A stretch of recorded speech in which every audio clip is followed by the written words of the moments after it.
ഋഷിമായെങ്കിൽ ദൈവം 9 എന്നാണ് കോലം ധരിച്ചാൽ വായ്മൊഴിയായി പറയുന്നത്. 7 ശേഷം വരുന്ന രണ്ടുപേരിലൊന്ന് പുള്ളിക്കരിങ്കാളിയും രണ്ടാമത്തേത് കരിന്തിരിക്കണ്ണനുമാണ്. ശാർദുല രൂപത്തിൽ സന്തോഷ സല്ലാപ സല്ലീലരായി സഞ്ചരിക്കവേ കൂട്ടുകാരൻ കൂട്ടുകാരിയെ കളിയായി വിളിച്ചു കാളി കാളി. കറുത്തവൾ തന്നെയാണെങ്കിലും കാളിക്കാവിളി ഇഷ്ടമായില്ല. ഭാവം കണ്ട കൂട്ടുകാരന് വാശിയേറി കാളി കാളി. കാളിക്ക് കലി കയറി. ഒരു തവണയല്ല പലതവണയുള്ള വിളി.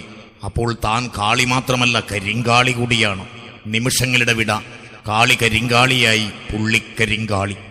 ശാർദുലം അസ്വസ്ഥനായി അനുനയവുമായി അനുഗമിച്ചു. കരിങ്കാളി കണ്ട ഭാവം നടിച്ചില്ല. ദിനരാത്രങ്ങൾ ഏറെ കഴിഞ്ഞു. ഒടുവിൽ കരിങ്കാളിക്ക് കരളലിഞ്ഞു. കാട്ടിയത് കടുപ്പമായി പോയെന്ന് തോന്നി. ആ തോന്നൽ കൂടുതൽ അടുപ്പവും അനുരാഗവും ഉണ്ടാക്കി. കൂട്ടുകാരൻ ആ ഭാവം വേണ്ടുവോളം ആസ്വദിച്ചു. കരിങ്കാളി ഗർഭം ധരിച്ചു. പുലിവേഷത്തിൽ കാനനത്തിൽ കളിയാടി വരവേ